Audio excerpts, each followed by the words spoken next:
जय हिंद मेरे दोस्तों, स्वागत है फिर से आपका अपने YouTube channel learn commerce by Harsh पे। आपका कल एग्जाम है कॉस्ट अकाउंटिंग का, तो इस पे मैंने कोई स्पेसिफिक वन शॉट या पूरी थ्योरी तो नहीं कराई है। अभी मैं करा नहीं पा रहा हूँ, ठीक है, थोड़ा सा टाइम बाउंड हूँ। बट तुम्हें ऐसा करना होगा कि इसका जो फर्स्ट चैप्टर है वो 18 मार्क्स की वेटेज रखता है अकेला। जो मैं इसमें करवा देने वाला हूँ तुम्हारा, ठीक है। हाँ, तो 18 मार्क्स की वेटेज रखता है, तो आपको क्या करना है कि ये इस हिसाब से मैं वीडियो डाल दे रहा हूँ कि अभी अगर आप देखें तो आराम से जो फर्स्ट यूनिट है वो कंप्लीट कर पाए एज वेल।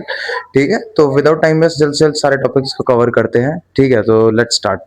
ठीक है, एंड आपको जो अगला यूनिट 2 है वो भी लगभग आपका जो है 18 मार्क्स का ही है लगभग। And without time waste start कर देते हैं। So let's begin. सबसे पहले इंट्रोडक्शन से ही स्टार्ट होगा चैप्टर। तो सबसे पहले डेफिनेशन, इंट्रोडक्शन जो भी रहेगा सब फटाफट क्या होता है कॉस्ट अकाउंटिंग और किस लिए की जाती है। Cost accounting is a specialised branch of accounting that deals with the recording, analysing and managing the cost. सबसे पहले ये काम क्या करता है? रिकॉर्डिंग करता है। जो कि अभी तक तो अकाउंट्स में पढ़ते हैं, रिकॉर्डिंग करता है, एनालाइजिंग करता है। अच्छा, स्कोप ऑफ अकाउंटिंग को भी रफ कर रहा हूं मैं, ठीक है, इसका भी कोई काम नहीं है, अभी आगे पढ़ेंगे। रिकॉर्डिंग करता है, एनालाइजिंग करता है, ठीक है, और किस चीज से डील करता है? And managing the cost associated with the companies operation. Companies का जितना भी ऑपरेशन होता है, उसमें जितना भी कॉस्ट लगता है, उस चीज को ये क्या करता है? रिकॉर्ड करता है और एनालाइज करता है। जितना भी कॉस्ट होता है उसकी बात कर रहा हूं मेरे भाई। एक होती है अकाउंटिंग जो हम पहले से पढ़ते हैं, फाइनेंशियल अकाउंटिंग होती थी, ठीक है। हाँ, बहुत टाइप की अकाउंटिंग पढ़ी हमने। फाइनेंशियल अकाउंटिंग में कई बैंक्स की भी अकाउंटिंग पढ़ी हमने, है ना, ठीक है। हाँ, तो अभी हम सिर्फ कॉस्ट अकाउंटिंग पढ़ रहे हैं, इसमें सिर्फ खर्चों की बात करी जा रही है, कॉस्ट की कि कितना पैसा यूज हो रहा है, ठीक है। तो ये उसको रिकॉर्ड करता है, एनालाइज करता है, मैनेज करने में हेल्प करता है, ठीक है। ये करता क्या है असल में? It serves a vital tool for evaluating production expenditure service cost. मतलब हमारा सर्विस कॉस्ट कितना लग रहा है, एक्सपेंडिचर कितना हो रहा है, और जितने भी सारे आउटफ्लोज है कितना लग रहा है, उस चीज को ये क्या बोलते हैं उसे रिकॉर्ड करता है और एनालाइज करता है, ठीक है। व्हाट इट्स इसकी जरूरत क्यों है? Organisation rely on cost accounting to prepare budgets, monitor spending and enhance operational efficiency. हमें ऑर्गेनाइजेशंस, कंपनी को, बड़ी बड़ी कंपनियों को, एप्पल, सैमसंग, बोट एंड जितने भी फोटोनिक्स एक्सेट्रा, जितने भी टाइप की कंपनीज है, उन सबको इसकी क्यों जरूरत होती है भाई? इसकी जरूरत इसलिए होती है ताकि वो क्या प्रिपेयर कर पाए? Prepare budgets. क्या प्रिपेयर कर पाए? बजट्स प्रिपेयर कर पाए, सॉरी, टंग ट्विस्ट हो रही है मेरी, ठीक है। Monitor spending and enhance operational efficiency, ठीक है, बेसिक सी चीज है। उसके बाद अब इसकी एक बार डेफिनेशन पढ़ के बता देता हूं। Cost accounting refers to the methodological tracking and examination of the cost connected to the various business activities. पहले वो कॉस्ट अकाउंटिंग क्यों करी जाती है?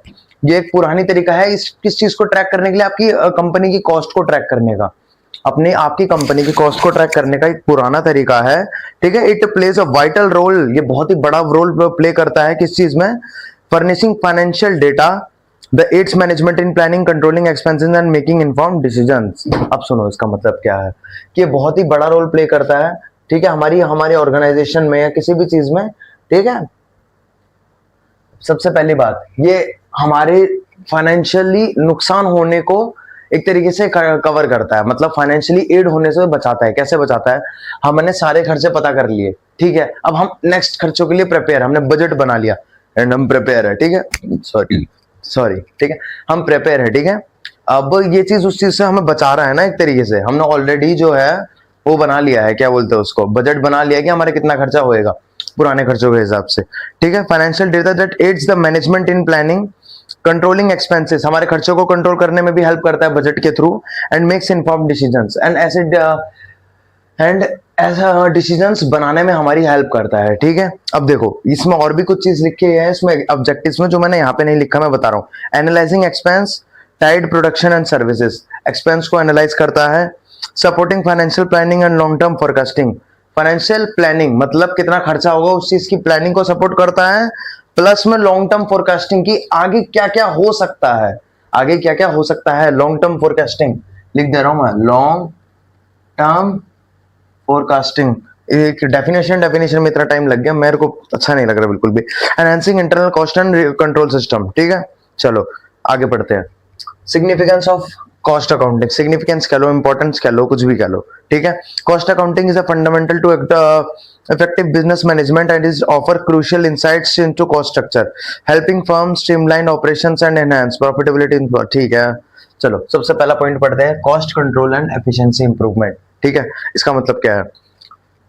सबसे पहले इसमें पॉइंट है कंट्रोलिंग वेस्ट, मतलब by tracking and examine various cost components, by मतलब ट्रैकिंग के जरिए, ट्रैक मतलब पीछा करना, एक तरीके से ऐसे कह सकते हो, पता करना, जानना, ठीक है। जैसे आप कोई ऑर्डर अमेजोन से बनाते हो, ऑर्डर मंगाते हो तो उसको ट्रैक करते हो ना, देखते हो, जांच करते हो कि कहां पहुंचा है कहां नहीं, तो ट्रैक का मतलब ऐसे समझो। बट ट्रैकिंग एंड एग्जामिन करके various cost components, business can uncover inefficiencies and identify unnecessary expenditures. कहने का मतलब क्या है इसका, कि हम अपने खर्चों को ट्रैक करके, हाँ है ना, हम अपने खर्चों को ट्रैक करके हम अपनी इनएफिशिएंसीज को अनकवर कर सकते हैं, और जो हमारे बेफजूल के खर्चे हैं उन्हें हम अनकवर कर सकते हैं, ठीक है। हमारे कहाँ का खर्च हो रहा है पहले इसको ट्रैक करो, फिर हमारे जितने भी फालतू खर्चे हैं वो हमें पता चल जाएंगे, ठीक है। यही चीजें बोल रहा है कंट्रोलिंग वेस्ट। तो जितने भी हमारी इनएफिशिएंसी और वेस्टफुल जगह पैसा जो जा रहा था उसे बचा लिया, ठीक है। अच्छा, एडवांस टेक्निक, इसमें अगला पॉइंट है एडवांस टेक्निक। टेक्निक्स का यूज करो, standard costing technique, activity based technique, है ना, और वेरिएंस एनालिसिस, ये टेक्निक्स है, कुछ चेक कर लेना तो, ठीक है। इस टाइप के टेक्निक्स यूज करो। अगला है budget planning and financial forecasting, अभी पढ़ा था, बजट प्लान करो और आगे क्या होने वाला है उसको देखो। फोरकास्टिंग का मतलब तो ये हो गया, अभी पढ़ के बता देता हूँ, ठीक है। Predicting the future, reliable cost accounting, ठीक है, वही बात आ गई ना, फ्यूचर को प्रेडिक्ट करना। अच्छा, अब इसका अगला पॉइंट है प्रेडिक्टिंग द फ्यूचर, अभी मैंने बता दिया, ठीक है। Reliable cost accounting that provides the data needed to draft practical budgets and anticipate future expense. Reviewing historical cost and trends allows companies to allocate resources wisely. देखो ये point है। अच्छा, पहले अपनी हिस्ट्रिकल कॉस्ट को देखो, पिछले साल कितना खर्चा हुआ था भाई, and trends allows to company to allocate resources wisely. पहले अभी का ट्रेंड क्या चल रहा है और पीछे कितना खर्चा हुआ इसको देखो, फिर हमारे खर्चे डिसाइड हो जाएंगे कि कितना हम करेंगे। दिमागी पॉइंट होते हैं ये, तुम्हें पकड़ने पड़ते हैं पॉइंट, कि पुरानी चीजें देखो और उसको देख के अभी जो ट्रेंड चल रहा है वो अभी मैं बता देता हूँ। जैसे कि एग्जांपल देता हूँ, अभी एक बोट कंपनी है, बोट कंपनी ने देखा कि पिछली बार जुलाई में हमारा इतना खर्चा हुआ था, बट इस बार हो सकता है जुलाई में हमारा ज्यादा खर्चा हो, है ना। ऐसा क्यों, उन्होंने सोच दिमाग लगाया कि यार इस बार जुलाई में हो सकता है हमारा ज्यादा सामान बिके, इसलिए हमारा ज्यादा खर्चा भी हो सकता है, ठीक है ना। चलो एक तरीका बता रहा हूँ मैं, एग्जांपल दे रहा हूँ बस, ठीक है। To allocate resources wisely, stay financially prepared, हर चीज के लिए फाइनेंशियली प्रिपेयर्ड रहो, फ्यूचर ऑपरेशन के लिए अपने फाइनेंशियल गोल सेट करो, ठीक है। And ensure that business can sustain operation even under fluctuating market condition. Business अपना हमारा जो बिजनेस है वो खड़ा रहे, ठीक है, चाहे मार्केट कंडीशन फ्लक्चुएटिंग भी हो, ऊपर नीचे भी हो जाए, अटक जाए, कुछ हो जाए, मार्केट कंडीशन कैसी भी रहे, बट हमारा बिजनेस खड़ा का खड़ा रहे, ठीक है। प्रॉफिटेबिलिटी वैल्यूएशन, प्रॉफिट की वैल्यूएशन करना कैसे, मतलब सबसे पहला है असेसिंग मार्जिन्स, मतलब कॉस्ट अकाउंटिंग हेल्प करती है कॉस्ट अकाउंटिंग फर्म की analyse the profit margins of A individual product service और डिवीजन। मतलब कि कॉस्ट अकाउंटिंग हमारी इस चीज में सहायता करती है कि हमें एक प्रोडक्ट से कितना मार्जिन मिलता है, एक प्रोडक्ट से कितना फायदा होता है, या तो हमें एक डिवीजन से कितना फायदा होता है ना। इस चीज में कॉस्ट अकाउंटिंग हेल्प करती है, अपने अपने मेथड्स होंगे, अपने अपने अकाउंटिंग टर्म्स होंगे, और ये हिसाब से हेल्प करती होगी, ठीक है, कि एक प्रोडक्ट से कितना। अब मैंने बोला कि देखो बोट कंपनी है, बोट कंपनी ने 500 पीसेस का एक पोर्टेबल प्रोडक्ट बेचा, ठीक है, 500 पीसेस का पोर्टेबल प्रोडक्ट बेचा, और हर उसने कमाए कम से कम 5 लाख रुपए। कितने कमाए? 5 लाख रुपए, ठीक है, 5 लाख रुपए, 500 पीसेस बेचा, 5 लाख रुपए कमाए। एक तरीके से अगर डिवाइड कर दे तो हर एक पे 10,000 रुपए कमा रहे हैं, लेकिन उस हमने बोला उसमें से खर्चा तो हमारा 7,000 रुपए का था, तो हर में से 7,000 रुपए माइनस किया तो 3,000 आ गया। एक तरीका बता रहा हूं मैं बस। तो एक तरीके से हमारा हर प्रोडक्ट पे 3,000 रुपए का मार्जिन निकल रहा है, एक तरीके से सारा खर्चा टोटल एक्सपेंस उसमें से निकाल दिया, ठीक है। तो कॉस्ट अकाउंटिंग हेल्प करता है हमारे हर एक प्रोडक्ट में से कितना मार्जिन आ रहा है, हर एक डिवीजन में से कितना मार्जिन आ रहा है, इस चीज को बताने में, ठीक है। हम कोई सर्विस प्रोवाइड करते हैं तो हर एक सर्विस से कितना पैसा आ रहा है। एनालिटिकल टूल्स, कैसे, किस टाइप के टूल्स, ठीक है। अच्छा यहाँ पे आ गया ना एनालिटिकल टूल, सीवीपी, ये आ गया हमारा सीवीपी एनालिसिस, ठीक है, सीवीपी एनालिसिस और break even point analysis, break even point analysis, ठीक है। ब्रेक इवन पॉइंट एनालिसिस किसे कहते हैं? सबसे पहले ब्रेक इवन पॉइंट एनालिसिस उसे कहते हैं जहां पे ना ही खर्चा हो ना ही मैं क्या बोल रहा हूं, जहां पे ना ही प्रॉफिट हो जहां ही लॉस हो। मतलब ब्रेक इवन पॉइंट ऐसे समझो, यहाँ पे हमारा प्रॉफिट, यहाँ पे हमारा लॉस, ये हमारा 10 का प्रॉफिट, ये हमारा 10 का लॉस, ये हमारा 10 का प्रॉफिट, ये हमारा 10 का लॉस, लॉस तो नहीं बोलेंगे, इसे एक्सपेंस बोलेंगे, ठीक है। क्या वो कर रहा हूं मैं अभी 20 का, यहाँ भी 20 का, ये है 30 का, एग्जाम्पल दे रहा हूं मैं, ठीक है।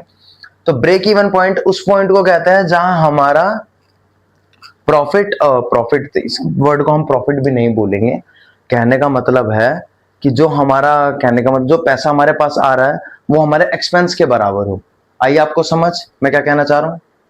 मतलब हमारा जो कमाई है ना, देखो, हाँ, हमारा जो कमाई है, ठीक है, वो हमारे किसके बराबर, खर्चे के बराबर है। देखो हमने 20 कमाए, ये पॉइंट, और हमने 20 ही खर्च करे, इस ये बराबर होगा, ठीक है। इस हिसाब से ये पॉइंट क्या होगा हमारा, ब्रेक इवन पॉइंट। ये हमने 12th में भी ब्रेक इवन पॉइंट के बारे में पढ़ा था। तो ये एक एनालिसिस होती है, ठीक है, कि हमें जो कमाना है वो ब्रेक इवन पॉइंट से ऊपर कमाना है ना। ये हमारा ब्रेक इवन पॉइंट है। अगर हमारा खर्चा 20 का हो रहा है ना, तो हमें कमाना 30 है, 40 है, ये ब्रेक इवन पॉइंट है, इससे ऊपर ही कमाना है। तो ये हो गई ब्रेक इवन पॉइंट एनालिसिस। एक तरीके से बता रहा हूँ, एग्जाम्पल दे रहा हूँ। सीवीपी का मतलब है कॉस्ट, इसका मतलब हो जाता है तुम्हारा I think value, cost, value और प्रॉफिट, है ना भाई, कि कॉस्ट कितना लग रहा है, हर एक वैल्यू से, हर एक प्रोडक्ट से मार्जिन कितना आ रहा है, प्रॉफिट कैसा बन रहा है, इस तरीके से सीवीपी एनालिसिस। तो ये किसमें था, आपका एनालिटिकल टूल के अंदर था, प्रॉफिटेबिलिटी इवैल्यूएशन करने के लिए सीवीपी और बीईपी एनालिसिस होती है, ठीक है। ये मैं बता रहा हूं बस। Informed strategic decisions, informed strategic decisions कौन कौन से होते, क्या होता है मतलब, strategic choices, managers depend on the cost related manager depends on the cost related data to make choices about scaling operations, outsourcing, capital investment and more। जो हमारे मैनेजर्स होते हैं वो कॉस्ट मैनेजर डिपेंड, हाँ, वो कॉस्ट रिलेटेड डेटा पे depend करते हैं कि भाई ये तो बताओ खर्चा कितना आ रहा है, पैसों से रिलेटेड डेटा पे डिपेंड करते हैं। मतलब उन्हें दिख रहा है, देखो अब मैं तुम्हें एग्जांपल देता हूँ। मीशो है, मीशो ना अपना सामान 2 कुरियर पार्टनर से भेजता है। एग्जांपल दे रहा हूँ, एक हो गया तुम्हारा ब्लू डार्ट, एक हो गया तुम्हारा डिलीवरी, ठीक है। तो डिलीवरी ने बोला कि भाई हम हर 100 पार्सल भेजने के 1 लाख रुपए चार्ज करेंगे, ठीक है। और ब्लू डार्ट ने बोला हम हर 100 पार्सल भेजने के 90,000 रुपए चार्ज करेंगे, ठीक है, 90,000 रुपए चार्ज करेंगे, ओके। तो इस हिसाब से 1 लाख, ठीक है, हाँ ठीक है, 90,000 रुपए चार्ज करेंगे। तो हमारा फायदा किस में हो रहा है, ब्लू डार्ट में हो रहा है। तो हमने क्या किया, ब्लू डार्ट को सेलेक्ट कर लिया, सस्ता दे रहा था, ठीक है। तो मैनेजर को हमने दिखाया कि सर हाँ ये इतने ले रहा है, ये इतने ले रहा है, अब बताओ हम क्या करें। मैनेजर ने बोला यार कॉस्ट वाला, मैंने बोला सर हम ब्लू डार्ट पे भरोसा करें या फिर डिलीवरी पे भरोसा करें, किसको हमें परचेस करना चाहिए। अरे भाई पागल है क्या, कॉस्ट तो दिखा किसमें कितनी लग रही है। मैंने बोला सर ये 90,000 रुपए लेगा, ये 1 लाख रुपए लेगा, अब बताओ। 90,000 वाले को सेलेक्ट कर लिया, बेसिकली सिंपल। अब वो अलग बात है, बात की बात है कि ये अब ये कुछ ना कुछ गड़बड़ी करेगा डिलीवरी में, या दिक्कत करेगा, या लेट करेगा, कस्टमर को अनसेटिस्फाई कर दे, वो बात की बात है। ये किसी, मैं अपना कोई ओपिनियन नहीं दे रहा, मैं एक एग्जांपल दे रहा हूँ यहाँ पे से, ठीक है। ओके, नेक्स्ट टॉपिक पे मतलब नेक्स्ट पॉइंट पे चलते हैं। हाँ, इन्फॉर्म स्ट्रेटेजिक डिसीजन में हमने क्या पढ़ा कि जो मैनेजर है वो कैसे डेटा पे डिपेंड करता है। Manager depends on cost related data, ठीक है। Techniques such as marginal cost, cost benefit analysis, है ना, इन सब पे। अगला आ जाता है मेजरिंग ऑपरेशनल परफॉर्मेंस, मतलब performance benchmark. Cost accounting offers a benchmark for evaluating efficiency across, ठीक है। Comparing actual cost to budgeted figure help, ठीक है, समझ गया। देखो कॉस्ट अकाउंटिंग हमारी क्या हेल्प करता है, जो हमारी एक्चुअल में खर्चा हो रहा है और हमने जो पहले सोचा था, ठीक है, इसके बीच का गैप, इसको फिर कैसे कवर करना है, इस पे प्लान बनाना है। मतलब ठीक है, ये ईयर चल रहा है 2025 में, मैंने सोचा था कि 2026 के अंदर मैं सिर्फ 10 लाख रुपए में ही काम करवा के रहूंगा अपनी कंपनी का टोटल सारा, ठीक है। लेकिन जब अभी हम काम कर रहे हैं, अभी जो हम काम कर रहे हैं, लगभग खर्चा कितना का आ गया, 12 लाख का, कैप कितना होगा, 2 लाख रुपए का। अब इस 2 लाख रुपए को मैं कैसे कम करूं, इस चीज की प्लानिंग करनी होगी। तो कोई ये हमें किसकी वजह से दिखा कि 2 लाख रुपए हम ज्यादा इस्तेमाल कर रहे हैं, ये हमें दिखा कॉस्ट अकाउंटिंग की वजह से। तो cost accounting shows the gap between the actual budget and the क्या बोलते हैं इसे, एस्टिमेटेड बजट, है ना, एस्टिमेटेड बजट, सॉरी।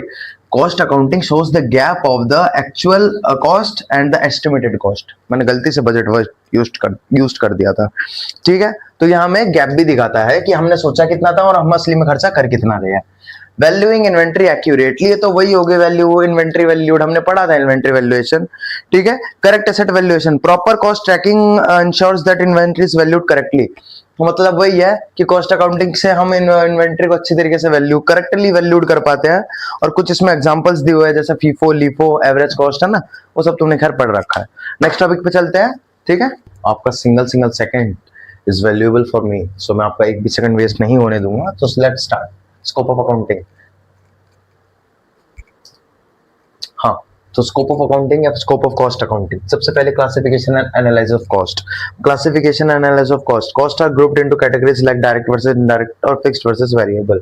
तो कॉस्ट को हमें कई सारे ग्रुप्स में बांट देना चाहिए, जैसे डायरेक्ट और इनडायरेक्ट कॉस्ट को अलग कर देना चाहिए, वेरिएबल और फिक्स्ड कॉस्ट को अलग कर देना चाहिए। अच्छा, वेरिएबल और फिक्स्ड कॉस्ट कौन से होते हैं? फिक्स्ड कॉस्ट जो हर साल एक ही कॉस्ट रहते हैं, जैसे कि रेंट हो गया, है ना। और वेरिएबल कॉस्ट जो हर साल बदलते रहते हैं, जैसे इलेक्ट्रिसिटी रेंट या रॉ मटेरियल। देखो, रॉ मटेरियल जैसे हमने पिछली बार हो सकता है कम खरीदा हो, इस बार हो सकता है ज्यादा खरीदना पड़े, है ना, एक्सेट्रा। यही हो गया रॉ वेरिएबल और फिक्स्ड कॉस्ट। इनको कैटेगरी में कर देना चाहिए। एंड कंट्रोलेबल और अनकंट्रोलेबल एक और आ गया, कंट्रोलेबल और अनकंट्रोलेबल, ठीक है। तो अलग अलग रख रहा हूँ। वो कॉस्ट जिन्हें हम कंट्रोल कर सकते हैं और वो कॉस्ट जिन्हें हम कंट्रोल नहीं कर सकते, उन्हें अलग अलग बांट देना चाहिए, ठीक है। This classification helps in organising financial data and supports more precise tracking and control. ऐसे को अगर हम ऐसे कर देंगे ना, ऐसे कर देंगे तो ये हमें ज्यादा मतलब इनको हम ज्यादा अच्छे तरीके से ट्रैक कर पाएंगे एंड अपने डिसीजन जो है और इजी वे में ले पाएंगे और अच्छे तरीके से इन लोगों इनको कंट्रोल भी कर पाएंगे। अब आ जाता है cost control and cost reduction, ठीक है। सबसे पहले cost accounting identifies areas where saving can be achieved, ठीक है। सबसे पहले जो क्या है, कॉस्ट अकाउंटिंग आइडेंटिफाई करेगा कि कौन से एरिया से हम सेविंग अचीव कर सकते हैं, कौन से एरिया से हम सेव कर सकते हैं अपना पैसा, ठीक है, अपना कॉस्ट को सेव कर सकते हैं, ठीक है। While cost control ensure that spending stays, और कॉस्ट कंट्रोल क्या करता है? कॉस्ट कंट्रोल इंश्योर करता है that spending stays within budget limits। Cost control ये कहता है कि जो स्पेंडिंग है ना, जो हमारा खर्चा हो रहा है, जितना हम खर्च कर रहे हैं वो हमारे बजट के अंदर ही रहे, ठीक है, या तो उससे भी कम हो पाए तो वो भी ठीक है। और कॉस्ट रिडक्शन क्या करता है? Cost reduction seeks permanent improvements by eliminating unnecessary expenditure. ये अननेसेसरी एक्सपेंडिचर को एलिमिनेट कर देते हैं, कहते हैं जरूरत नहीं है मत करो खर्चा, ठीक है। Eliminating unnecessary expenditure without significant sacrificing quality, से क्वालिटी में कोई सैक्रिफाइस नहीं होता, ठीक है। और जो अननेसेसरी एक्सपेंडिचर होता है उन्हें हटा देता है, बजटिंग एंड फोरकास्टिंग में आ जाते हैं। वही चीज हो गई, पहले की पुरानी चीज को चेक करो कितना खर्चा हुआ, उस हिसाब से आगे की फोरकास्टिंग करो। मैं पिछले साल के हिस्ट्री निकाल के देखूंगा, को अकाउंट्स निकाल के देखूंगा, इस जगह इतना हुआ था, इस जगह इतना हुआ था, इस जगह इतना हुआ था को, और फिर आगे की फोरकास्टिंग करूंगा कि हो सकता है इस बार हमें ये एडवर्टाइजमेंट करानी है, इस जगह ज्यादा हो सके, इस जगह कम हो सके, एक फोरकास्ट कर लेंगे। वही चीज है हमारी budgeting and forecasting. Application of costing techniques, ठीक है। कुछ एप्लीकेशन ऑफ कॉस्टिंग टेक्निक्स से देख लेते हैं। सबसे पहले जॉब कॉस्टिंग, ये उनके लिए कराई जाती है job costing, suitable for customised small batch projects. जो स्मॉल प्रोजेक्ट्स होते हैं ना, एसपी लिख देना, स्मॉल प्रोजेक्ट्स के लिए। ये प्रोसेस कॉस्टिंग किस लिए होती है? कंटिन्यू प्रोडक्शन के लिए, कंटिन्यू प्रोडक्शन, पूरे साल कंटिन्यू प्रोडक्शन होता रहता है इनका, उनके लिए होती है। एक्टिविटी बेस्ड कॉस्टिंग किसके लिए होती है? Activity based costing, short form में ABC, ठीक है। ये समझने वाली बात है। Activity based costing assigns overheads based on activity driving the cost, मतलब जो खर्चा कॉस्ट को जितना बढ़ाता है उसके मत्थे डाल दो। अब आप बोलोगे ये क्या बोल दिया सर? ABC समझ लेते हैं फटाफट से। ABC क्या होता है? Activity based costing. देखो हाँ, ठीक है, मान के चलो आप हो एक वीडियो एडिटर। क्या हो? वीडियो एडिटर, ठीक है। एक आप करते हो हाई लेवल की एडिटिंग, एक आप करते हो सिंपल एडिटिंग, ठीक है। सिंपल एडिटिंग में खर्चा आता है आपका 200 रुपए, हाई लेवल एडिटिंग में आ जाता है 800 रुपए।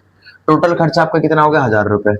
मैं बोलता हूँ भाई यार मेरा ना यार टोटल 1000 रुपए खर्चा आता है, तो मैं जो सिंपल एडिटिंग करता हूँ उसमें से 500 रुपए निकाल लेता हूँ, जो हाई एडिटिंग करता हूँ उसमें से 500 रुपए निकाल लेता हूँ और अपना खर्चा कर देता हूँ डन पूरा।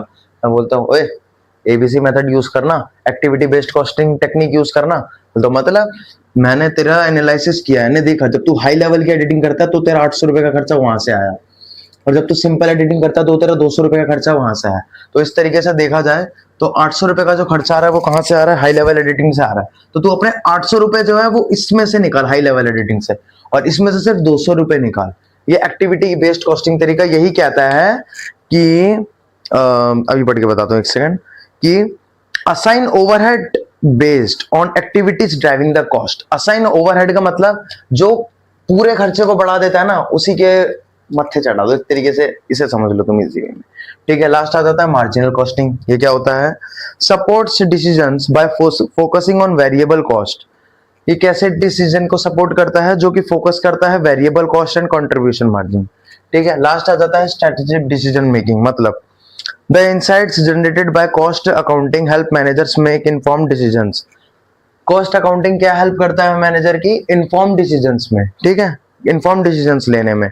और matter such as product pricing, चाहे प्रोडक्ट प्राइसिंग का मैटर हो, वहां पे भी एक मैनेजर कैसे है, देखो मान के चलो तुम्हें प्रोडक्ट प्राइसिंग करनी है, तो तुम क्या कॉस्ट अकाउंटिंग की हेल्प से तो कर पाओगे ना। तुम पहले देखोगे कि तुमने वो सामान दूसरे देश से इंपोर्ट कराया, तुम्हें इतना का खर्चा आया, पर उसमें टैक्स लगे, फिर तुमने उसमें अपनी ब्रांडिंग कराई, फिर और खर्चा आया, और खर्चा ऐड हो के फिर तुम्हें उसमें इतने परसेंट कमाना भी है, उतना बढ़ा के तुमने बेच दिया, प्राइसिंग में हेल्प हो पाई तुम्हारी।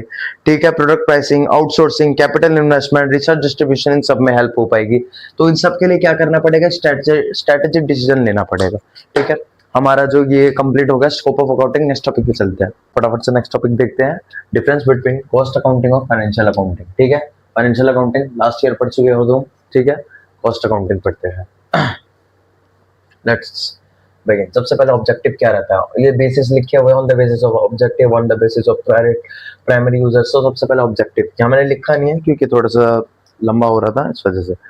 Designed to reflect the overall financial status and provide a true fair views to the business of the business for external reporting। ठीक है, design to reflect the overall financial status. ये किस लिए बनाए जाते हैं? हमारे ओवरऑल फाइनेंशियल स्टेटस को दिखाने के लिए। ठीक है, ट्रू फेयर व्यू, बिल्कुल जो ट्रू व्यू रहता है ना, वो दिखाने के लिए। ठीक है, किसको? एक्सटर्नल को, बाहर के लोगों को। ठीक है, ये दिखाया, ये बनाया जाता है बाहर के लोगों को दिखाने के लिए। ठीक है, अब इस पे आ जाते हैं। इसमें क्या लिखा है? Aims to analyse control and aims to analyse, देखो एनालाइज आ गया, कंट्रोल आ गया, एंड रिड्यूस कॉस्ट। ये एम किस लिए बनाया जाता है? एनालाइज करने के लिए, कंट्रोल करने के लिए, और रिड्यूस करने के लिए। कॉस्ट को कंट्रोल करने, कॉस्ट को एनालाइज करने के लिए, कॉस्ट को कंट्रोल करने के लिए, और कॉस्ट को रिड्यूस करने के लिए, to support internal decision making, ताकि इंटरनल डिसीजन मेकिंग अच्छे से हो पाए। ठीक है, एंड इंप्रूव ऑपरेशनल एफिशिएंसी, और काम की एफिशिएंसी इंप्रूव हो पाए। एफिशिएंसी क्या होती है? कमेंट में लिख के बताना। प्राइमरी यूजर्स, इसके यूजर कौन कौन होते हैं? Stakeholder, shareholder, lenders जो हमारी कंपनी को पैसा दे रहे हैं, गवर्नमेंट अथॉरिटीज हमारी कंपनी के बारे में देखना चाहती है, वो फाइनेंशियल अकाउंटिंग के वो होता है, क्या बोलते हैं उसे? यूजर्स। ठीक है, रेगुलेटरी एजेंसीज। ठीक है, ओके।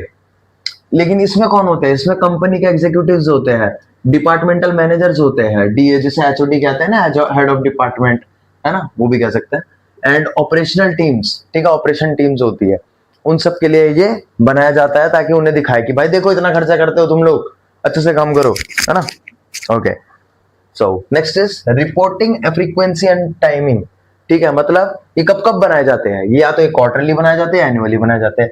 ये पीरियडिक बेस पर होते हैं भाई, कि इतने से इतने पीरियड का बनेगा, लेकिन ये ऑनगोइंग बेसिस पे होते हैं, बनते जाते हैं बनते जाते हैं। हफ्ते का भी बना देते हैं। हम बोलेंगे हमारे, मतलब जैसे मान के चलो हम कोई सीनियर है, हम बोलते हैं पिछले महीने की रिपोर्ट दिखाओ जरा कितना खर्चा हुआ, तो वो रिपोर्ट बनाने बैठेगा, अपनी शीट लेगा, एक्सेल शीट लेगा, कितना पैसा गया है, कितना आया है, टोटल सारी रिपोर्ट निकालेगा कॉस्ट की, हमें दिखाएगा। कभी भी बनवा सकते हैं, ऑनगोइंग बेसिस पर बनते रहते हैं ताकि हम अपने प्लान में चेंजेस ला सके। ठीक है, रेगुलेटरी फ्रेमवर्क। ठीक है, मतलब ये काम कैसे करते हैं? मतलब ये comply with accounting standards, gap या आईएफआरएस, हमें इन सबको अकाउंटिंग प्रिंसिपल्स को इन सबको फॉलो करना पड़ता है। लेकिन ये more adaptable and shaped by internal manager and requirements, मतलब मैं पढ़ के बता देता हूँ एक बार इसको, है ना।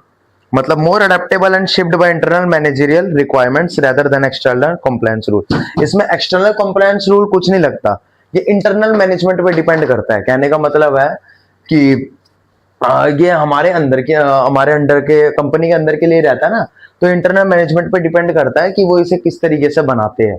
ठीक है, वो हो सकता है कि कुछ खर्चे ना ले, मान के चलो एग्जांपल दे रहा हूं मैं, बस एग्जांपल ही देता हूं। ठीक है, मान के चलो मेरी कंपनी है commerce by Harsh, CBH company है मेरी। ठीक है, मेरे भाई की कंपनी है, मेरे भाई की एक कुरियर की कंपनी है। ठीक है, कुरियर कंपनी का नाम मान लो क्या मान लो उसकी कुरियर कंपनी का नाम मान लो डिलीवरी ऐसे लिख दे रहा हूं मैं, बस डिलीवरी इंडियन डिलीवरी नाम है उसकी कंपनी का। तो ये मेरे भाई की कंपनी, उसने बोला अरे खर्चे वर्चे की टेंशन मत लिया कर, आपका ज्यादा कम करके दे देंगे। तो मैंने बोला यार इसमें से ना इसका खर्चा निकाल दिया करो, जो भी तुम कॉस्ट हाथ से नापोगे इसका खर्चा निकाल। तो ये हमारे अंदर की मैनेजमेंट है, मैंने ऐसे ही बोला है बस उन्हें। ठीक है ठीक है। नेक्स्ट पॉइंट, फिफ्थ पॉइंट भी है जो कि मैंने लिखा नहीं है, अगर मैं लिखने जाऊं तो यार बहुत ज्यादा टाइम लग जाएगा, 1 बज रहे हैं अभी रात, तो मैं यहीं में पढ़ के सुना देता हूँ। Area of emphasis, on the basis of area of emphasis मतलब एम्फेसाइज ओवरऑल प्रॉफिटेबिलिटी। इसमें क्या क्या ना चेक किया जाता है, overall profitability and financial health of the business, पूरी प्रॉफिटेबिलिटी और जो बिजनेस की फाइनेंशियल हेल्थ है उससे देखा जाता है। ठीक है, जैसे कि एग्जांपल दे रखा है इसमें इनकम स्टेटमेंट या बैलेंस शीट या कैश फ्लो। ठीक है, फाइनेंशियल अकाउंटिंग का एग्जांपल दे रहा है। और इसमें क्या चेक किया जाता है, concentrates on detailed cost analysis. किस पे कॉन्सेंट्रेट किया जाता है, कॉस्ट एनालिसिस पे, at the level of product department, products department, projects और सर्विसेज। इसमें क्या देखा जाता है, डिटेल्ड कॉस्ट एनालिसिस करी जाती है, देखी जाती है इस पे, और किस लेवल पे, प्रोडक्ट के लेवल पे, डिपार्टमेंट के और प्रोजेक्ट ऑफ सर्विसेज। क्या लिखा है, हाँ प्रोजेक्ट्स ऑफ सर्विसेज। ठीक है ओके और कुछ है इसमें, प्रोजेक्ट्स और सर्विसेज यानी on the level of projects, इस प्रोजेक्ट पे कितना खर्चा हो रहा है या इस सर्विसेज पे कितना खर्चा हो रहा है। ठीक है, इसमें कॉस्ट देखी जाती है। ठीक है, लेवल ऑफ डिटेल, डील्स, इसमें level of detail, on the basis of level of detail. ठीक है, deals with summarise financial data for the whole organisation. एक समराइज फाइनेंशियल डेटा है पूरी ऑर्गेनाइजेशन के लिए, वो ठीक है उतने डिटेल तक ही जाता है, ये पूरे ऑर्गेनाइजेशन के लिए जाता है। लेकिन इसमें involves detailed breakdown of cost element, इसमें डिटेल्ड ब्रेकडाउन होता है किस चीज का, कॉस्ट एलिमेंट का। ठीक है, ऑफन एट अ यूनिट और प्रोसेस लेवल। ठीक है, एक यूनिट के लेवल पे या फिर एक प्रोसेस के लेवल पे। ठीक है, ऑडिट रिक्वायरमेंट, ऑडिट रिक्वायरमेंट यानी कि एक मान के चलो ऑडिट तो तुम्हें ऑलरेडी पता ही होगा ना। ऐसा एग्जांपल दे रहा हूं मैं कि तुम कुछ काम करते हो और तुम्हारे ऊपर तुम्हारा सीनियर उस चीज को जांच करता है तरीके से, वो भी ऑडिटिंग। ठीक है, चलो इसमें देखते हैं क्या लिखा है, audit requirement. On the basis of audit requirement financial statements are usually audited by external auditors. ये एक्सटर्नल ऑडिटर्स के द्वारा चेक की जाती है। एंड जो अभी मैंने तुम्हें एग्जांपल दिया था कि तुम्हारा सीनियर तुम्हारे काम को चेक करता है, तो वो आ जाता है इसमें। Reports are used internally and are not subject to statutory audit. ठीक है, ये इंटरनली ऑडिट करी जाती है। तो हमारे इन दोनों में जो डिफरेंस थे वो खत्म हो गए, एक बार दोबारा से सुन लेना, नोट्स बना लेना। ठीक, जो अब हमें टॉपिक पढ़ना है वो हमारा रहेगा कॉस्ट कंसेप्ट एंड क्लासिफिकेशन। ठीक है, कॉस्ट के कंसेप्ट क्या है, उसको कैसे क्लासिफाई किया गया। सबसे पहले कॉस्ट बिहेवियर में हमें कई टाइप की कॉस्ट बता रखी है। तो फिक्स्ड कॉस्ट कौन सी होती है, remains unchange regardless of the level of output. Unchange रहती है भाई, कभी चेंज नहीं होती। ठीक है, हाँ ठीक है, जस्ट अ सेकंड, हाँ कैमरे का एंगल थोड़ा सा टेढ़ा हो गया था। ठीक है, हाँ तो remains unchange regardless of the level of output, मतलब ये वो खर्चा है, हाँ ठीक है, ये वो खर्चा है जो प्रोडक्शन बढ़ने या घटने से नहीं बदलता, बिल्कुल सेम रहता है। ठीक है, चाहे आपने जीरो प्रोडक्शन किया हो चाहे कितना भी किया हो। ठीक है, आपका जो खर्चा है हमेशा सेम रहेगा। ठीक है, मान के चलिए इस महीने आपका रेंट था 1 लाख रुपए, नेक्स्ट मंथ भी आपका रेंट रहेगा 1 लाख रुपए, उसके नेक्स्ट मंथ भी 1 लाख रुपए, फर्क नहीं पड़ता आपका प्रोडक्शन कितना हो रहा है कितना नहीं। इसका एग्जांपल क्या हो जाएगा, रेंट हो जाएगा, लीज हो जाएगा। ठीक है ना, हाँ परमानेंट स्टाफ की सैलरीज हो जाएगी। ठीक है, लेकिन अभी इसमें एक और चीज आएगी जो कि हम आगे बात करेंगे। वेरिएबल कॉस्ट कौन सा हो जाएगा, अभी भी बताया था वेरिएबल मतलब बदलता रहता है, fluctuate directly with changes in production. अगर प्रोडक्शन बढ़ेगा तो खर्चा बढ़ेगा, प्रोडक्शन कम रहेगा तो ये कॉस्ट, वेरिएबल कॉस्ट कम हो जाएगा। ठीक है, हाँ इसके अलावा और कुछ है नहीं। ठीक है, इसके एग्जांपल क्या होगा, जैसे रॉ मटेरियल्स, अगर तुम प्रोडक्शन बढ़ाना चाहते हो तो रॉ मटेरियल ज्यादा लाना पड़ेगा, रॉ मटेरियल का खर्चा बढ़ेगा। प्रोडक्शन कम करना चाहते हो, ठीक है, अब वैसे ही इलेक्ट्रिसिटी बिल, प्रोडक्शन ज्यादा करना चाहते हो तो इलेक्ट्रिसिटी बिल बढ़ेगा, प्रोडक्शन कम करना चाहते हो इलेक्ट्रिसिटी बिल घटेगा। एक और एग्जांपल, प्रोडक्शन ज्यादा करोगे ज्यादा ट्रांसपोर्टेशन होगा, ट्रांसपोर्टेशन का खर्चा बढ़ा, है ना। इसके एग्जांपल में लिख सकते हो ट्रांसपोर्टेशन, इलेक्ट्रिसिटी बिल, और क्या लिख सकते हो, अभी जो मैंने जो एग्जांपल बताया लिख देना। सेमी वेरिएबल कॉस्ट मतलब ये it's a combined feature of both, यानी ये भी इसमें है और ये भी इसमें है। अब इसमें कौन से होता है, फिक्स तो है भाई कि हर महीने होना ही होना है वो खर्चा, बट कम ज्यादा होता रहता है उसमें, दोनों का मिक्सअप है। जैसे कि स्टाफ सैलरी, अब बोलोगे स्टाफ सैलरी तो आज 15,000 है तो अगले महीने भी तो 15,000 होगी। अरे मेरे भाई उसमें इंसेंटिव भी तो जुड़ता है, इंसेंटिव भी तो जुड़ता है। आज एक स्टाफ की सैलरी, एक एम्प्लॉय की सैलरी 15,000 थी, उसने एक्स्ट्रा काम किया, उसने आउटपुट दिया अपना, हमारी तरफ से 2-3 हजार रुपए एक्स्ट्रा ले गया भाई वो, है ना। स्टाफ की सैलरी बढ़ती रहती है कम होती रहती है। बिजली बिल हर महीने देना है बट बढ़ता रहता है कम होता रहता है। ऐसा नहीं है कि इस महीने 1600 बिल आया तो अगले महीने भी 1600 आएगा, है ना। ये तीनों कॉस्ट हमने समझ लिया। अब कॉस्ट ट्रेसिबिलिटी, कॉस्ट को ट्रेस कैसे किया जाए भाई, ठीक है, कि खर्चा हो कहाँ रहा है ये पता कैसे करें। तो खर्चा एक तो होता है direct cost. Direct cost can be specifically and easily linked to a product और सर्विस, जिसे हम एक तरीके से ना देखते ही बता सकते हैं कि कौन से प्रोडक्ट से हो रहा है या कौन से सर्विस से हो रहा है, ठीक है। हाँ, जैसे कि एग्जांपल देता हूं मैं इसका, ठीक है, पहले मैं एक बार देख लेता हूँ। कैन बी स्पेसिफिकली इजीली, ठीक है, मतलब ये वो खर्चे हैं जिन्हें आप साफ साफ और आसान तरीके से किसी एक स्पेसिफिक प्रोडक्ट या सर्विस से पता लगा सकते हो, है ना। ठीक है, इसका एग्जांपल क्या ही दूं मैं इसका एग्जांपल। डायरेक्ट कॉस्ट, मान के चलो अब तुम्हारी कंपनी है, ऐसा मान के चलो कि तुम्हारी कंपनी है, ठीक है। अब तुम्हें तो पता रहेगा ना कि ये खर्चा इतना इतना बड़ा बिल किस चीज का है ना।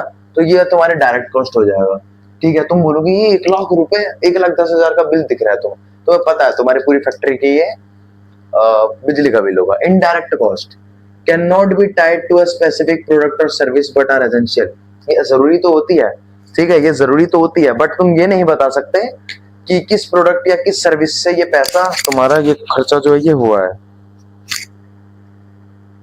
एकदम से ना बच गया, अभी मेरे उस माइक का चार्ज खत्म हो गया था एंड मैंने जस्ट देख लिया रेड लाइट जल रही थी। हाँ, can not be tied to specific product और सर्विस बट आर एसेंशियल। ये जरूरी खर्चे होते हैं बट हम किसी सिंगल प्रोडक्ट या सिंगल सर्विस के लिए नहीं थोप सकते, हमें पता नहीं चलेगा कि ये किस चीज के लिए है। जैसे एक हम मान के चलो कि मान के चलो जरूरी होते हैं, हम नहीं किसी एम्प्लॉय की सैलरी 15 के है, किसी एम्प्लॉय की सैलरी 16 के है, दोनों अपने अपने काम को अच्छे तरीके से कर रहे हैं, ठीक है। अब हम किसी इसकी सैलरी अगर कल को 16 हो जाए, हम नहीं देख के बता सकते कि किसकी सैलरी है, ठीक है। तो ये इनडायरेक्ट कॉस्ट है। या फिर एक तरीके से और भी तरीके के एग्जांपल्स तुम इसके लिए ले सकते हो अगर तुम चेक करोगे एग्जांपल्स ऑफ इनडायरेक्ट कॉस्ट, ठीक है। तो ये वो कॉस्ट है जिन्हें तुम एकदम से देखकर एकदम से स्पेसिफाई करके नहीं बता सकते। अब एक और तरीके की कॉस्ट ट्रेसेबिलिटी में एग्जांपल आता है कंट्रोलेबल और अनकंट्रोलेबल, वो तुम्हें पढ़ना है। नेक्स्ट टॉपिक पे चलते हैं। नेक्स्ट टॉपिक है हमारा overview cost element, overview of cost element. तो इसमें कई 3 टाइप की कॉस्ट हमें पढ़ा रखी है। सबसे पहले है डायरेक्ट मटेरियल कॉस्ट। इसमें क्या लिखा है डायरेक्ट मटेरियल कॉस्ट में, सबसे फर्स्ट पॉइंट है कि direct material cost represent the expense associated with raw material. ये किसका एक्सपेंस दिखाता है, रॉ मटेरियल्स का, ठीक है। उसके बाद क्या लिखा है, that are directly used in the creation of product और सर्विसेज। ये उनका कॉस्ट दिखाता है जो कि डायरेक्टली यूज होते हैं क्रिएशन ऑफ प्रोडक्ट में, ठीक है, प्रोडक्ट के क्रिएशन में यूज होते हैं, ठीक है। These materials are integral part of the final output can be easily traced in each unit produced। हम कोई भी यूनिट प्रोड्यूस करते हैं, हर एक यूनिट में हम इन मटेरियल्स को देख सकते हैं, ठीक है। इसका एग्जांपल दे रखा है, जैसे कि अगर कॉटन, आप कपड़ों में कॉटन देख सकते हो, ठीक है। आप जैसे फर्नीचर में लकड़ी को देख सकते हो, अभी गाड़ी में स्टील को देख सकते हो। तो ये उन चीजों के खर्चों को दर्शाता है डायरेक्ट मटेरियल कॉस्ट। उन रॉ मटेरियल के खर्चों को दर्शाता है जो कि प्रोडक्ट में डायरेक्ट आप देख सकते हो, ठीक है। ये मेरे पास एक बोतल है, अब मैं ऐसे साउंड सुना दूंगा ना, जस्ट अ सेकंड, इसे यहाँ से पकड़ के, तो आपको पता चल गया होगा कि इसमें स्टील है, ठीक है। तभी इसके पास इसमें जो साउंड आ रही है वो गूंज रही है ना, लोहे का साउंड आ रहा होगा इसमें, ठीक है। अब दूसरा चीज इसमें एक और पॉइंट है आगे, the overall cost of direct material can be affected by several factors. ये जो डायरेक्ट मटेरियल का कॉस्ट है ये किन चीजों से इफेक्ट हो सकता है, चलो देखते हैं। Its effect by just a second, हाँ, मार्केट प्राइसेस, हाँ, चेंज इन मार्केट प्राइसेस, ठीक है। या फिर कहाँ गया, change in market prices, availability of supply, basically demand and supply, ठीक है। जैसे अवेलेबल, अगर स्टॉक कम होगा तो जैसे सप्लाई कम होगा तो प्राइस बढ़ जाएगी, सप्लाई ज्यादा होगा तो प्राइस कम हो जाएगी, है ना। तो बेसिकली एक तरीके से हमारे कॉस्ट पे इफेक्ट पड़ेगा ना वो, ठीक है। उसके बाद इंपोर्ट टैरिफ्स, ठीक है, इंपोर्ट टैरिफ्स ये तुम्हारे बुक में एग्जांपल्स है, देख लेना। मैं इसके नोट्स नहीं बना पाया यार, बहुत लेट हो रहा है क्योंकि बहुत ज्यादा टाइम हो गया। ठीक है, अब आ जाता है हम डायरेक्ट लेबर कॉस्ट पे। अच्छा हाँ, इसमें आगे एक और चीज पढ़नी है। ठीक है, इसके बाद ये क्या लिखा है, इस चीज को हम मैनेज कैसे कर सकते हैं, इस चीज को मैनेज कैसे कर सकते हैं, डायरेक्ट मटेरियल कॉस्ट को हम मैनेज कैसे कर सकते हैं। To manage these cost effectively company often implement strategies like negotiating better deals with suppliers. Supplier से अच्छी तरीके से डील करके रखे ताकि सप्लायर हमसे कम पैसा ले रॉ मटेरियल देने का। ठीक है, हम उनसे बल्क में खरीदे। ठीक है, maintaining optical inventory levels optimal. हाँ, हमारे पास ऑलरेडी इन्वेंट्री होनी चाहिए उतनी। देखो हर टॉपिक में 3 से 4 मिनट में पूरा करने की कोशिश कर रहा हूँ। डायरेक्ट लेबर कॉस्ट, इसका मतलब क्या है, direct labour cost are those associated with the wages और salaries paid to employees who are actively engage in the production process. जो एम्प्लॉयज हमारे प्रोडक्शन प्रोसेस में काम कर रहे हैं उनकी सैलरीज या फिर वेजेस को ही कौन सा कॉस्ट बोला जाता है, डायरेक्ट लेबर कॉस्ट बोला जाता है।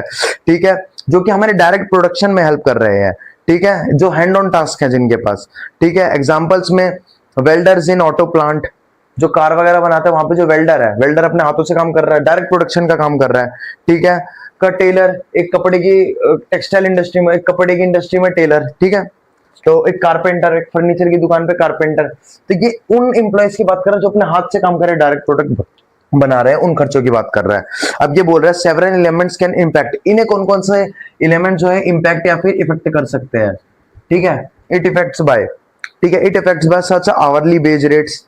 इन्हें हर घंटे का अगर हम दिहाड़ी दे, आवरली वेज रेट, हर घंटे का वेज दे इन्हें। ठीक है, या फिर पूरे जितने उन्होंने घंटे काम करे उस हिसाब से वेज दे वो, या फिर ओवर टाइम पे करे, या फिर legal obligation regarding employ benefits and labour laws. ठीक है, इन सब चीजों से इन्हें क्या होगा, इफेक्ट होगा। इन सबको ठीक कैसे कर सकते हैं, company can reduce labour expenses and boost productivity by investing in workforce training. अब ये क्या कर रहा है, कंपनी लेबर का जो खर्चा है ना उसे कम कर देगी और बूस्ट करेगी वर्कफोर्स की ट्रेनिंग, उनके ट्रेनिंग पर ज्यादा खर्चा करेगी, है ना। चलो दूसरी चीज, लास्ट है मैन्युफैक्चरिंग ओवरहेड्स। इसमें क्या पढ़ना है, manufacturing overheads encompass all production related costs that cannot be directly linked to specific product। इसमें वो खर्चे आ जाते हैं जो कि सारा टोटली जितना प्रोडक्शन है ना, टोटली जितना प्रोडक्शन हो रहा है, ऑल प्रोडक्शन रिलेटेड कॉस्ट, जितना भी टोटली हमारे प्रोडक्शन के रिलेटेड कॉस्ट हो रहा है ना उसका ओवरहेड होता है ये। ठीक है, उसका ओवरहेड मतलब एक बड़ा बड़ा हिस्सा। जैसे उस टाइम मैंने बताया था ना 800 का खर्चा हुआ, 200 का इधर ओवरहेड 1000 हो गया। तो जितना भी टोटल खर्चा होता है ना प्रोडक्शन पे उसका ओवरहेड ये होता है। Also refer to as indirect manufacturing cost, इसको हम इनडायरेक्ट मैन्युफैक्चरिंग कॉस्ट भी कहते हैं, इनडायरेक्ट मैन्युफैक्चरिंग कॉस्ट। ठीक है, और क्या लिखा हुआ है यहाँ पे, there are essential for maintaining production facilities, ये एसेंशियल होते हैं प्रोडक्शन फैसिलिटीज को मेंटेन करने के लिए। ठीक है, इसमें कोई एग्जांपल नहीं दे रखा है। ओके, हाँ, finish product they do not form part of the finish, हाँ एक इंपॉर्टेंट है ये, लेकिन do not form part of the finish product. चलो ये तो ठीक है। Typical overhead cost include factory rent, अच्छा ये इसके एग्जांपल दे रखे हैं, जैसे फैक्ट्री रेंट हो सकता है, डेप्रिसिएशन हो सकता है, मशीनरी हो सकता है, इसके एग्जांपल लिख लेना। फैक्ट्री रेंट हो सकता है, डेप्रिसिएशन हो सकता है, मशीनरी हो सकता है। ठीक है, okay, electricity bill, wages of support staff like supervisor और मेंटेनेंस पर्सनल, हो गया, इतना ही है। ये तीनों हमने पढ़ लिए, वीडियो पीछे करके दोबारा देख लेना, कुछ समझ नहीं है व्हाट्सएप कर देना, आगे के टॉपिक पे चलते हैं। चलो अगला जो टॉपिक है वो है role of cost accountant in organisation. एक ऑर्गेनाइजेशन में कॉस्ट अकाउंटेंट का क्या रोल होता है। सबसे पहले है managing and controlling cost, basic सी बात है, मैनेज करना और कॉस्ट को कंट्रोल करना। चलो पढ़ लेते हैं। Identifying unnecessary expenses and implementing strategies to reduce operational cost without compromising quality. देखो सबसे पहले उसको आइडेंटिफाई करना होगा। देखो इसमें क्या लिखा है, identify unnecessary expenses, unnecessary expenses को आइडेंटिफाई करो। ठीक है, एंड उसके बाद क्या लिखा है यहाँ पे, implement strategies to reduce operational cost, और ऐसी स्ट्रेटेजीज लाओ जिससे operational cost, day by day जो हम काम कर रहे हैं उसका कॉस्ट वो कम हो जाए और क्वालिटी उतनी की उतनी रहे, मतलब काम अच्छे से हो जाए, फालतू का कॉस्ट कम हो जाए, अननेसेसरी एक्सपेंसेस को ढूंढ के निकालना है। पहला काम हो गया हमारा बजट फॉर्मुलेशन। ठीक है, पढ़ते हैं। हेल्पिंग प्रिपेयर इम्प्लीमेंट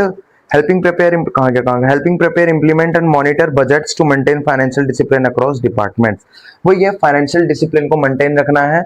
ठीक है, बजट को इंप्लीमेंट करना है हर जगह और मॉनिटर करना है। बजट हमने बनाया, उसको इंप्लीमेंट कर दिया, मॉनिटर करो ठीक से हो रहा है या नहीं हो रहा। मॉनिटर मतलब ठीक से चेक करना इंप्लीमेंट करने के बाद चेक करना कि वो चीज काम कर रही है नहीं कर रही। कॉस्ट इवैल्यूएशन चेक कर लेते क्या लिखा हुआ है, reviewing cost data and analysing trends to support management in making sound business decision. इसका मतलब क्या है, ठीक है, हमें अपना कॉस्ट डेटा जो हमारा रहेगा, ठीक है, उसको रिव्यू करना है। अभी जो आजकल का ट्रेंड चल रहा है, उस ट्रेंड को हमें एनालाइज करना है, फिर हमें मैनेजमेंट को सपोर्ट करना है, ठीक है, अच्छे डिसीजंस लेने में, गुड डिसीजंस लेने में, कंपनी ताकि कंपनी अच्छा ग्रो करे, उसके फेवर में डिसीजन लेने में, ठीक है।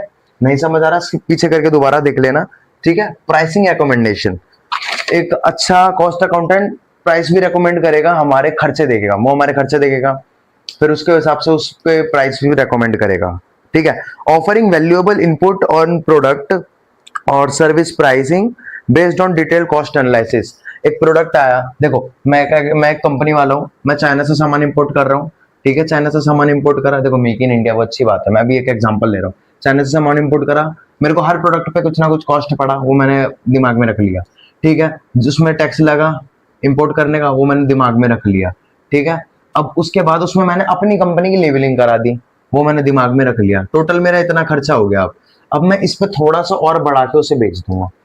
कितना बढ़ाना है ताकि लोगों को भी सस्ता लगे, इतना बढ़ाना कि हमारा भी प्रॉफिट हो जाए, क्योंकि अभी हम उस पर डिलीवरी भी भेजेंगे, फ्री डिलीवरी भी ऑफर करते हैं हम, एग्जांपल दे रहा हूँ, ठीक है। तो इस तरीके से हमें प्राइस को रेकमेंड करना है, ठीक है। चलो आगे क्या लिखा है, इन्वेंट्री ओवरसाइट। इसका मतलब क्या हो जाएगा, keeping track of inventory levels to ensure optimal usage and minimise storage और वेस्टेज ऑफ कॉस्ट। कहने का मतलब है इन्वेंट्री को ट्रेस करते रहना है, कब इन्वेंट्री खत्म हो रही है, कब इन्वेंट्री ज्यादा है, ठीक है, ताकि कॉस्ट हमारा कम ज्यादा ना हो, क्योंकि पता चले कि इतना सारा सामान पहले से ही रखा है, हमने और सामान मंगा लिया, फालतू का वेस्ट हो गया ना भाई, फालतू हो गया ना। यही चीज फाइनेंशियल डॉक्यूमेंटेशन मतलब preparing internal cost related reports and contributing to accurate financial reporting. वही है, अंदर का कॉस्ट रिलेटेड रिपोर्ट बनाना है, कंपनी के अंदर का कॉस्ट का प्रोडक्ट, क्या बोल रहा हूं मैं अभी, preparing internal cost related report, internal cost related report बनाना है, एंड उसके बाद जो है हमें क्या करना है, एक एक्यूरेट फाइनेंशियल रिपोर्टिंग देने। अच्छा, essential skill for cost accountant, अगर आप एक कॉस्ट अकाउंटेंट बनना चाहते हो तो एसेंशियल स्किल क्या रहेगी, एनालिटिकल थिंकिंग, सबसे पहले ability to assess complex financial data and draw a actionable insight. देखो इसका मतलब क्या है, कॉम्प्लेक्स फाइनेंशियल डेटा को तुम वो कर पाओ, मतलब तुम उसे पढ़ पाओ, तुम उसे समझ पाओ, तुम्हारे पास एबिलिटी होनी चाहिए। समझ आया आपको कि ability to assess complex financial data भी समझ पाए, और एक एक्शनेबल इनसाइट, एकदम से उस डेटा को देख कर ना एक अच्छा डिसीजन वो दे पाए, ठीक है, ठीक है, समझ आया आपको। एनालिटिकल थिंकिंग हो गया हमारा। अटेंशन टू एक्यूरेसी, क्या लिखा है, ensuring precision in all financial entries, cost sheet and analysis. इसका मतलब क्या है, मतलब देखो एक कास्ट अकाउंटेंट का जो काम होता है ना, वो बहुत जिम्मेदारी भरा होता है, तो उसे हर एक एंट्री, हर एक डेटा बहुत ही एक्यूरेटली लेना होता है और बिल्कुल सही सही डालना होता है। अटेंशन टू एक्यूरेसी का मतलब वही रहेगा। मास्टर ऑफ कॉस्टिंग टेक्निक्स, इसका मतलब क्या है, in depth knowledge of costing methods like marginal costing करनी हो, ठीक है, स्टैंडर्ड कॉस्टिंग हो, एक्टिविटी बेस्ड कॉस्टिंग हो, ठीक है, इन सब में उसकी क्या होनी चाहिए, डेप्थ नॉलेज होनी चाहिए। टेक्निकल कॉम्पिटेंसी मतलब इन टेक्निकल चीजों में भी आगे होना चाहिए, बेसिकली वही रहेगा। Familiarity with the accounting tools like ERP system such as Tally, SAP and QuickBooks। कुछ हमारे पास होती है, बताता हूँ जस्ट सेकंड, कुछ हमारे पास सिस्टम्स होते हैं जैसे टैली ERP 9 हो गया, टैली प्राइम हो गया, इन सब से उसे फेमिलियर होना पड़ता है, ये सब उसे आनी चाहिए, ठीक है। क्विक बुक्स हो गया, और भी अकाउंटिंग प्लेटफॉर्म्स होता है जैसे लाइक डीजी एक्सेट्रा, ठीक है, बहुत सारे होते हैं। ओके, कम्युनिकेशन प्रोफिशिएंसी, अब वही बात है, एट द एंड उसे capability of explaining financial findings clear to both finance and non finance professionals. अब चाहे सामने फाइनेंशियल बंदा खड़ा हो या नॉन फाइनेंशियल बंदा खड़ा हो, उसे समझाना आना चाहिए अच्छी तरीके से कंपनी में फाइनेंशियल प्रॉब्लम और फाइनेंशियल अभी किस स्थिति चल रही है, फाइनेंशियल स्थिति क्या चल रही है क्या नहीं चल रही है, ठीक है। नेक्स्ट टॉपिक पे चलते हैं without time waste. Cost accounting standard, ये क्या होता है मेरे भाई, देखो जैसे नॉर्मल अकाउंटिंग स्टैंडर्ड होता है, ऐसे ही कॉस्ट अकाउंटिंग स्टैंडर्ड भी होता है। और ये इसका मकसद क्या होता है मेरे भाई, इसका मकसद होता है ताकि कॉस्ट अकाउंटिंग करते वक्त ट्रांसपेरेंसी बनी रहे, सब में एक तरीके से यूनिफॉर्मिटी बनी रहे, ठीक है ना, एक्यूरेट, सबके जो रिपोर्ट्स हो एक्यूरेट हो। अब कुछ इंपॉर्टेंट है जैसे CAS सिर्फ 4, कॉस्ट अकाउंटिंग स्टैंडर्ड 4, इसमें क्या है, कॉस्ट ऑफ प्रोडक्शन की बात करी है, कॉस्ट ऑफ प्रोडक्शन, ठीक है, जब चीज का प्रोडक्शन हो रहा होता है जितने भी कॉस्ट आए और वो कैसे बनानी है, वो सब किस में लिखा गया, CAS 4 में, एक है आपके पास कॉस्ट अकाउंटेड स्टैंडर्ड 22, ठीक है। इसमें क्या है आपका, आई थिंक है मैन्युफैक्चरिंग, कॉस्ट ऑफ मैन्युफैक्चरिंग है आपका, चेक कर लेता हूँ मैं, बिल्कुल हाँ, कॉस्ट ऑफ मैन्युफैक्चरिंग है इसमें आपका, ठीक है। मैन्युफैक्चरिंग कॉस्ट जिसे हम कह सकते हैं, ठीक है।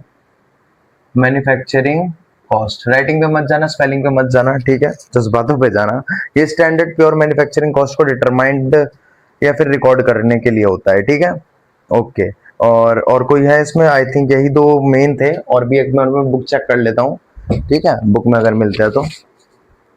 देखो ये दे रखा है तुम्हारा, है ना, तो इसमें आपका जो बेसिकली CAS4 है, ये थोड़ा सा इसके बारे में एक बार पढ़ लेना। CS22, अगर अपने घर पे बुक नहीं खोल सकते तो भाई मैंने बुक खोल दिया, इसको पॉज करके जूम करके एक बार पढ़ लो यार, ठीक है। इतना कोई इंपॉर्टेंट है नहीं इसमें, ठीक है। अगर कैमरा क्लियर नहीं हो रहा तो मेरे को माफ कर देना, मैं एक बार कर देता हूँ क्लियर। ये लास्ट का 2 पेज का जो टॉपिक बचा है यार, वो आपसे रिक्वेस्ट है कि प्लीज कर लेना। मैं अपनी तरफ से जितनी फास्ट करा सकता था उतनी फास्ट मैंने कराया। अगर मेरे से कोई गलती हो गई हो तो उसके लिए पहले ही मैं माफी चाहता हूँ आप सबसे। And thanks for watching. मिलते हैं एक नई वीडियो के साथ। कोई भी डाउट हो कमेंट लिख देना, व्हाट्सएप पे मैसेज कर सकते हो, ठीक है। Thanks for watching. जय हिंद आप सबको।